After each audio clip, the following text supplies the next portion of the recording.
mucho gusto, nosotros vamos a hablar acerca de las fuentes comunes. Los integrantes del grupo son Abigail Vargas, Enrique Alquinga y Dominique Ceballos, quien les está hablando en este momento. Vamos a definir primero lo que es una fuente de alimentación. Una fuente de alimentación es un dispositivo usado con el fin de trasladar la electricidad adecuadamente a distintos componentes o sistemas. Tiene como fin receptar la energía de la red eléctrica y transformarla a un voltaje y corriente óptimos para que los componentes conectados puedan funcionar. Modifica, rectifica y estabiliza el voltaje para transformar de corriente alterna a corriente continua.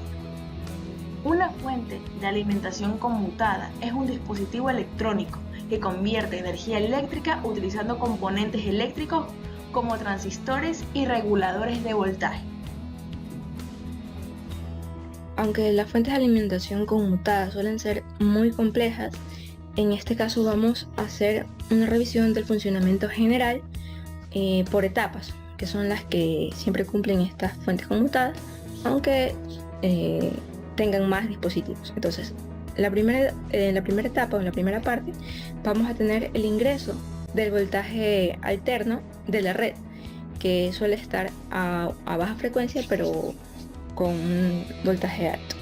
Bueno, pues este voltaje ingresa a la etapa de rectificación por diodos y filtrado, que se suele usar capacitores.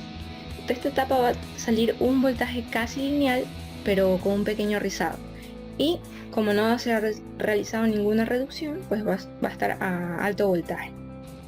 Luego de esta etapa está la de chopper o de switch, que es un pulsador, tipo pulsador, que se cierra y se abre según lo ordene el ciclo de trabajo, que va a generar una etapa de control de circuito.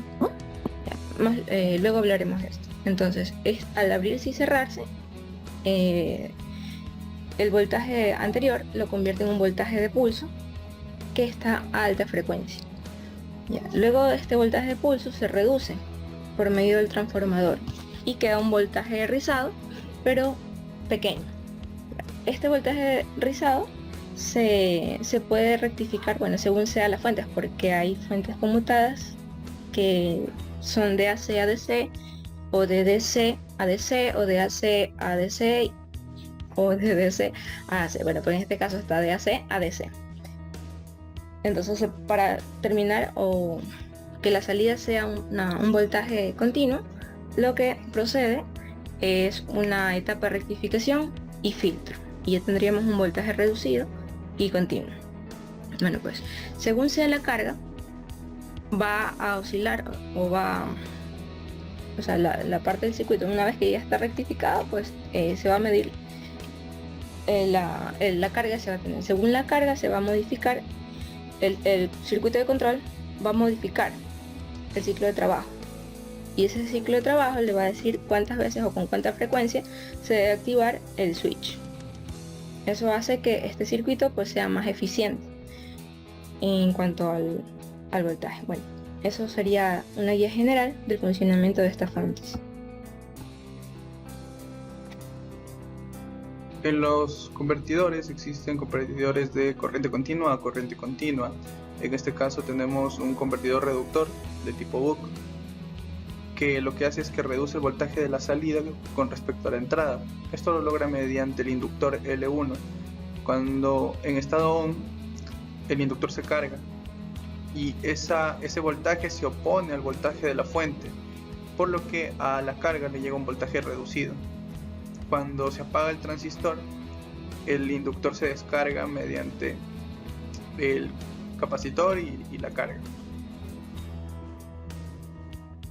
Para el circuito BOST, que es un circuito elevador de voltaje, es decir, que el voltaje de salida es mayor que el voltaje de entrada, lo que sucede es que en estado ON el inductor se carga, almacena energía en forma de campo magnético, y cuando el transistor se apaga, el voltaje se descarga en el capacitor y en la carga.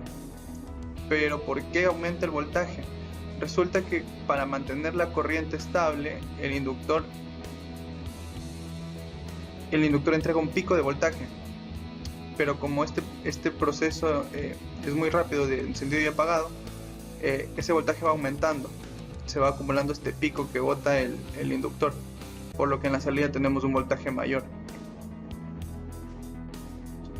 Y para la topología inversora, buck-bust, lo que se tiene es que cuando se enciende el transistor, cuando conduce, el inductor se carga.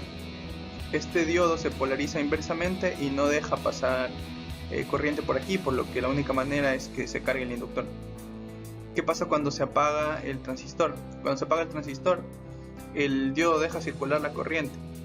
Y el único camino que tiene el voltaje que se almacenó en L1 es descargarse mediante el capacitor y la carga, pero ya sería de forma que la corriente se invirtió, ya que este diodo no le permite descargarse al revés, o sea, en este sentido, ¿no?